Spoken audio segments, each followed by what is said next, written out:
तो कल हम लोगों ने बात की थी 2023 और 24 के जो राष्ट्रीय महोत्सव मनाए गए थे, कहाँ मनाए गए थे और किस नंबर के थे, पर चर्चा की थी। पहले हम क्या करेंगे, उसका रिवीजन करेंगे। उसके बाद जो आज महत्वपूर्ण आज के प्रश्न हैं उन पर हम चर्चा करेंगे। ठीक। पहला कल हमने बताया था वे हदी खलम महोत्सव कहाँ मनाया जाता है। याद रखना, मेघालय में है। कहाँ? मेघालय। मेघालय की राजधानी बताई दी थी कल। ठीक, तो बेहदी खलम महोत्सव याद रखना। बेहदी खलम कहाँ है?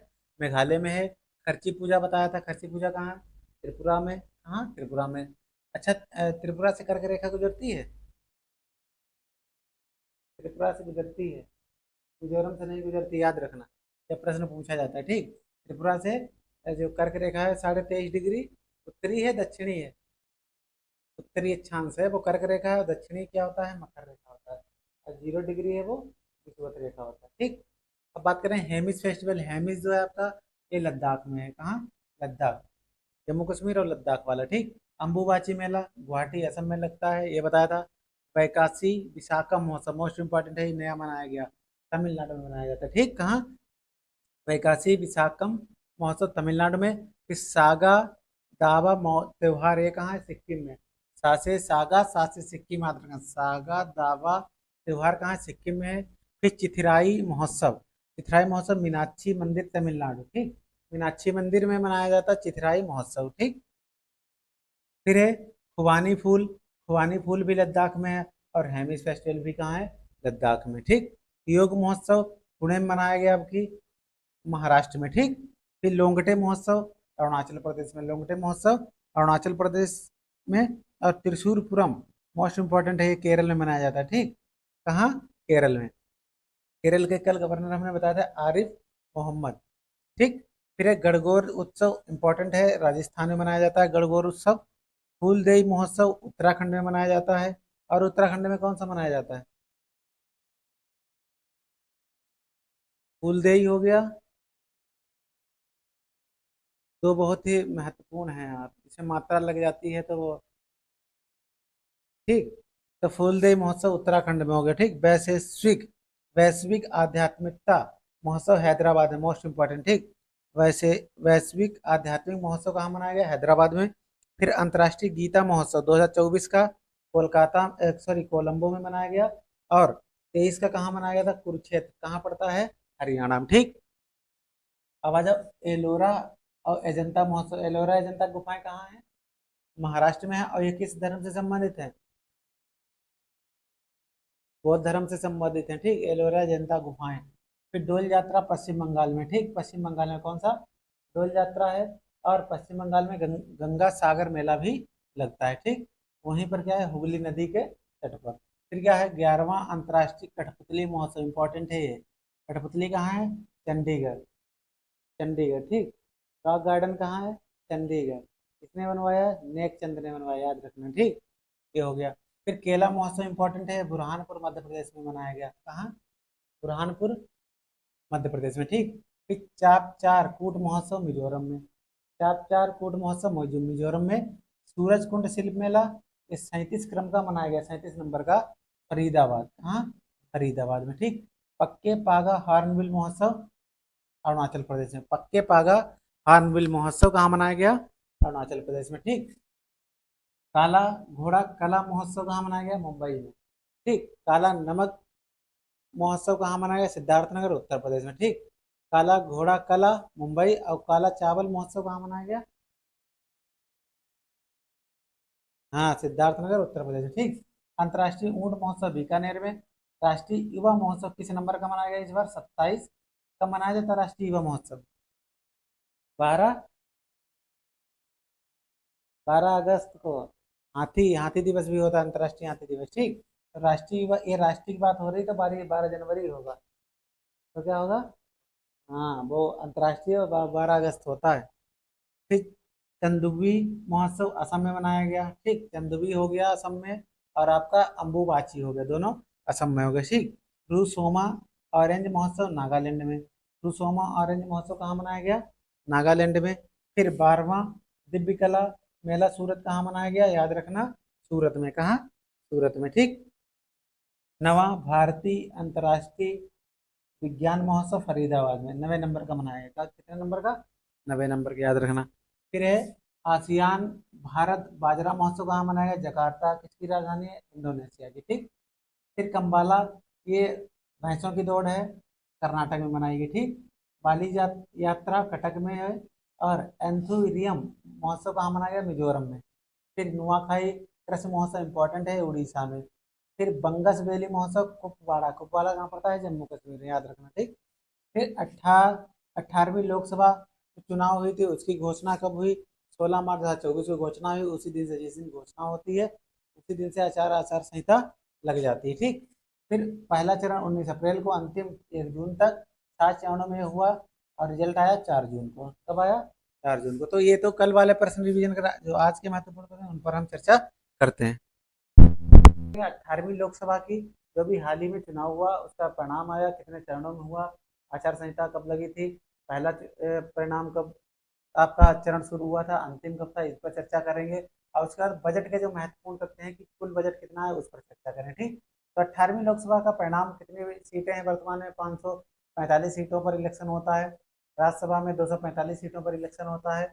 और किसी भी पार्टी को स्पष्ट बहुमत इस बार नहीं मिला। 18वीं लोकसभा 2024 की बात हो रही। ठीक। 24 में ही तो इलेक्शन हुआ था। तो किसी पार्टी को स्पष्ट बहुमत नहीं मिला। भारतीय जनता पार्टी को 240 सीटें सर्वाधिक मिली हैं और इसी ने वर्तमान में अपनी सरकार बनाई है। दूसरे पर कांग्रेस मात्र 99, समाजवादी पार्टी ये क्षत्रिय पार्टी है 37, इसके बाद AITC 29, DMK 22, TDP 16 और जेडीयू ये बिहार की पार्टी है नीतीश कुमार जी वाली, इसकी कितनी है? 12, याद रखना। ठीक। अब क्या है इसमें, बात करते हैं कि सर्वाधिक कुल मतदान कितना इस बार हुआ है, तो 65.79% हुआ है। लेकिन मत पत्रों को छोड़कर, डाक मत पत्र जो है उनको छोड़कर कितना हुआ? 65.79%। ठीक। अब सर्वाधिक हुआ कहाँ इलेक्शन में वोट पड़े हैं, तो सर्वाधिक लक्षद्वीप में सर्वाधिक वोट प्रतिशत रहा है 84%। कितना? 84% रहा। उसके बाद असम आ जाए 81% हो गया। फिर सबसे कम की अगर बात करेंगे तो बिहार में 56.19, फिर जम्मू कश्मीर में 56.58। ठीक। तो सर्वाधिक हो गया लक्षद्वीप और असम, कम हो गया बिहार और जम्मू कश्मीर। ठीक। अब बात करते हैं जो सांसद चुने गए हैं, जितने भी सांसद चुने गए हैं उसमें सर्वाधिक उम्रदराज सांसद कौन है और सबसे कम उम्र का सांसद कौन है? ठीक। तो पहले सबसे उम्रदराज सांसद की बात करते हैं। उम्रदराज सांसद की बात, DMKK TR इनका पूरा नाम है, बहुत बड़ा नाम है, याद कर लेना। DMKK TR बालू, ये 82 वर्ष के हैं। कितने वर्ष के हैं? 82 वर्ष के हैं। आपको होमवर्क है, ये किस पार्टी के हैं, ये पार्टी बताना है। ठीक। तो सबसे उम्रदराज सांसद DMKK TR बालू हैं, ये 82 वर्ष के हैं। ठीक। पिछली बार महिला सांसद जो थे वो 78 चुनी गई थी। पिछली बार महिलाएं कितनी सांसद थी? 78, लेकिन इस बार 4 कम हो गई, 74 हो गई। कितनी हो गई? 74, याद रखना। 7 निर्दलीय सांसद हैं। निर्दलीय सांसद कितने हैं? 7। अब 24 मुस्लिम सांसद हैं। मुस्लिम सांसद कितने हो गए? 24। और 3 बौद्ध हैं। 3 कितने हैं? बौद्ध धर्म वाले सांसद हैं। ठीक। तो 74 महिलाएं, 7 निर्दलीय सांसद, 24 मुस्लिम सांसद, 3 बौद्ध सांसद। ठीक। अब बात करते हैं इंदौर की जो लोकसभा सीट रही वो सर्वाधिक चर्चित सीट रही। तो इंदौर की जो लोकसभा सीट है चर्चा में क्यों रही, इसका मेन कारण है भारतीय जनता पार्टी के प्रत्याशी हैं शंकर लाल वानी। शंकर लाल वानी, ठीक, इनका नाम याद रखना। शंकर लाल वानी है। इन्होंने बीएसपी मतलब बहुजन समाज पार्टी, मायावती जी वाली। ठीक। तो शंकर लाल वानी ये बीजेपी के प्रत्याशी हैं। इन्होंने संजय सोलंकी जो बीएसपी पार्टी के हैं, इन्हें 11,75,902 वोटों से हराया। सबसे अधिक वोटों से हराया और सबसे अधिक वोटों से ये जीते। ये इस बार रिकॉर्ड बना। तो कितना हुआ? 11,75,902। सर्वाधिक नोटा का भी प्रयोग हुआ यहीं पर इंदौर में ही। इंदौर सीट में सर्वाधिक नोटा का प्रयोग हुआ। कितना? 2,18,674 वोट पड़े। ठीक, नोटा में। इससे पहले गोपालगंज बिहार की सीट थी, 2019 में नोटा का प्रयोग हुआ था 51,660। ठीक। तो इंदौर की लोकसभा सीट चर्चा में रही। बीजेपी प्रत्याशी शंकरलाल लालवानी ने बीएसपी के प्रत्याशी संजय सोलंकी को लगभग 12 लाख वोटों से हराया, जिसके कारण चर्चा में रही। यहीं पर सर्वाधिक नोटा का प्रयोग हुआ। इससे पहले गोपालगंज 2019 के इलेक्शन में चर्चा में रहा था। ठीक। अब बात करते हैं एक निर्विरोध सांसद चुने गए। पहले सांसद सूरत से भाजपा सांसद, सूरत से भाजपा सांसद कौन है? मुकेश दलाल निर्विरोध चुना गया। कौन चुना गया? मुकेश दलाल, याद रखना, भारतीय जनता पार्टी के हैं। फिर अब मोदी जी दूसरे ऐसे व्यक्ति बने हैं नेहरू जी के बाद, लगातार तीसरे व्यक्ति पीएम बने हैं। ठीक, कैसे? दूसरे व्यक्ति हैं। ठीक, तो श्री नरेंद्र मोदी जी नेहरू जी के बाद लगातार तीसरे क्रम के प्रधानमंत्री बने हैं, लेकिन व्यक्ति कौन से हैं? दूसरे हैं। ठीक, भाई मोदी जी भी तीसरी बार शपथ लिए हैं ना, ये भी तीसरी बार लिए थे, तो दो लोग हो गए। अब ये दूसरे व्यक्ति बन गए। पहले नेहरू जी थे, और उनका कार्यकाल नेहरू जी का कितना है? 16 साल कुछ माह है। ठीक, अब ये अपन तीसरी बार चल रहे, तो 15वें इनका चल रहा। तो लोकसभा अध्यक्ष जो 18वीं लोकसभा के अध्यक्ष हैं वो कौन है? ओम बिरला है। ये कहाँ सांसद हैं? राजस्थान की कोटा से, ये पूछा गया क्वेश्चन में। ठीक, राजस्थान की कोटा सीट से क्या है? सांसद है। ठीक, अब विपक्ष के जो नेता हैं वो कौन है? राहुल गांधी हैं। राहुल गांधी कहाँ के सांसद हैं? केरल के साथ साथ यहाँ के भी हैं। हाँ, जहाँ, अब छोड़िए ना, चुने तो दोनों जगह से गए थे, तो याद रखना। ठीक, तो ये हो गया। तो ये महत्वपूर्ण आपके प्रश्न थे 18वीं लोकसभा के परिणाम से। अब बात करते हैं हम जो बजट अभी हाल ही में पेश किया गया 2024 और 25 का बजट।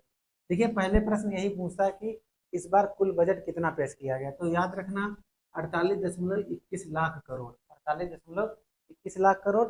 इसमें अगर कुल पूरा नंबर कभी कभी पूछ लेगा तो 48,20,512 करोड़, 48 लाख और 48 करोड़ 48,20,512 करोड़ कुल इस बार बजट पेश हुआ है। अगर वैसे नॉर्मली कहा जाए तो 48.21 लाख करोड़। ठीक, नई सरकार व्यवस्था में टैक्स में कुछ छूट दी गई। अब कौन सी टैक्स में कितनी छूट? जैसे 0 से 3 लाख अगर जिसकी इनकम है तो उसको शून्य दिया जाएगा, 0%। कितना? 0%।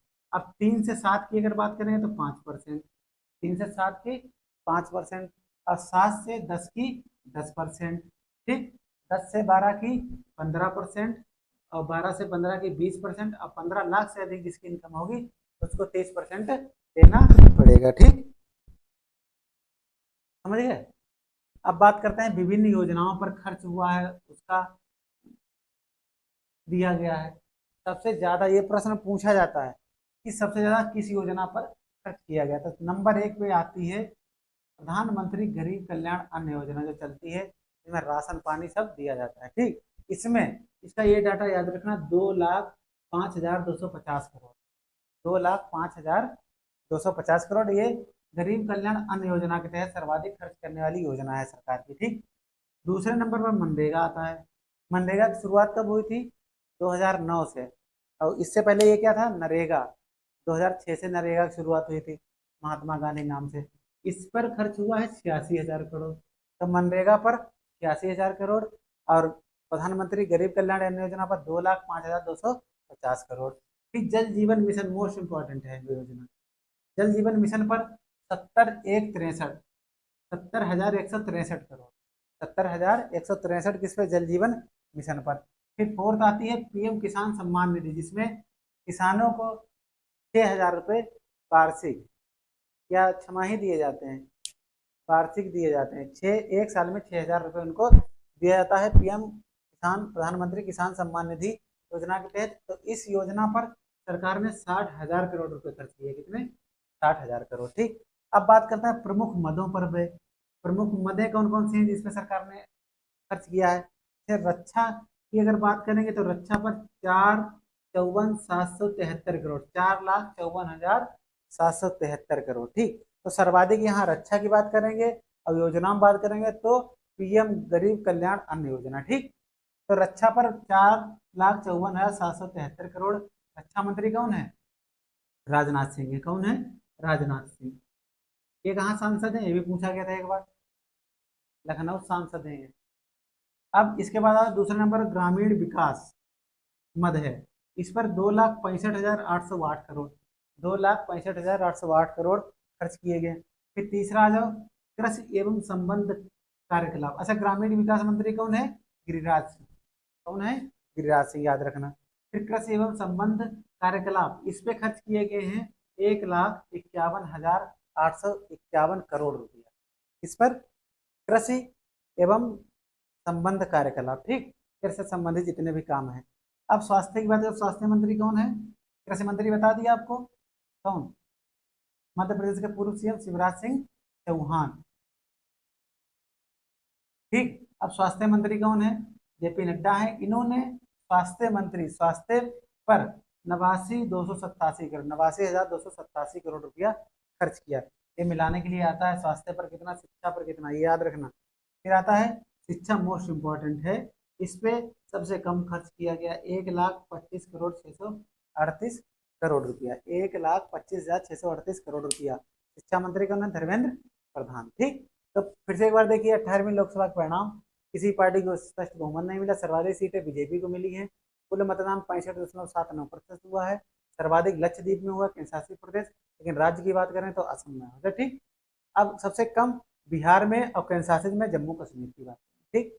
अब उम्र दराज सांसद डीएमके के टीआर बालू हैं, 82 वर्ष की अवस्था में इनका सांसदीय चुनाव लड़ा है। महिला सांसद पिछली बार 78, इस बार 74, 4 कम हो गई। 7 निर्दलीय सांसद, 24 मुस्लिम, 3 बौद्ध सांसद, ठीक। अब इंदौर लोकसभा सीट चर्चा में रही, शंकर लाल वानी ने बीएसपी प्रत्याशी संजय सोलंकी को लगभग 12 लाख वोटों से हराया, इसके लिए चर्चा में रही। सर्वाधिक नोटा इंदौर में ही प्रयोग हुआ, लगभग कितना, 2,18,674 करोड़, ठीक। इससे पहले 2019 में गोपालगंज सीट पर नोटा का प्रयोग हुआ था। सूरत से भाजपा सांसद मुकेश दलाल, जो मुकेश दलाल थे, निर्विरोध चुने गए, ठीक। मोदी नेहरू जी के बाद लगातार तीसरे व्यक्ति प्रधानमंत्री बने हैं, सबसे लंबा कार्यकाल है, लेकिन व्यक्ति किस नंबर के हैं? दूसरे, ठीक। अध्यक्ष कौन बना है 18वीं लोकसभा अध्यक्ष? ओम बिरला हैं, जो राजस्थान की कोटा सीट से सांसद हैं। विपक्ष के राहुल गांधी नेता बने, ठीक। अब बात करते हैं बजट 2024-25, 48.21 लाख करोड़ खर्च हुआ है बजट में, इसका ब्यौरा दिया गया है। लेकिन अगर पूरे की बात करें तो 48-20 कितना, 512 करोड़, ठीक। नई कर व्यवस्था में 0 से 3 0%, 3 से 7 5%, 7 से 10 10%, 10 से 12 15 और 12 से 15 20%, 15 लाख से अधिक कितने को देना पड़ेगा? 30%, ठीक। विभिन्न योजनाओं पर खर्च, पीएम गरीब कल्याण अन्न योजना सर्वाधिक 2,05,250 करोड़, मनरेगा पर 86,000 करोड़, जल जीवन मिशन 70,163 करोड़, पीएम किसान सम्मान निधि पर 60,000 करोड़। प्रमुख मद कौन कौन से हैं? रक्षा पर 4,54,773 करोड़ रुपए, राजनाथ सिंह रक्षा मंत्री हैं। ग्रामीण विकास मंत्री गिरिराज सिंह हैं, गासे ग्रामीण गासे गिरिराज, 2,65,808 करोड़ रुपए खर्च किया है ग्रामीण विकास पर। कृषि मंत्री कौन है? चौहान साहब हैं, शिवराज सिंह चौहान, कृषि एवं संबंध कार्यकलाप 1,51,851 करोड़ रुपए। स्वास्थ्य मंत्री नड्डा जी हैं, 89,287 करोड़। शिक्षा मंत्री धर्मेंद्र प्रधान है, 1,25,638 करोड़। तो इस प्रकार से ये हमने 18वीं लोकसभा से संबंधित महत्वपूर्ण प्रश्न बताए, उसी के साथ साथ आपको बजट 2024-25 की महत्वपूर्ण तथ्यों पर चर्चा की। तो आज के लिए इतना ही, मिलते हैं आपको अगले वीडियो में, जब तक के लिए जय हिंद जय भारत।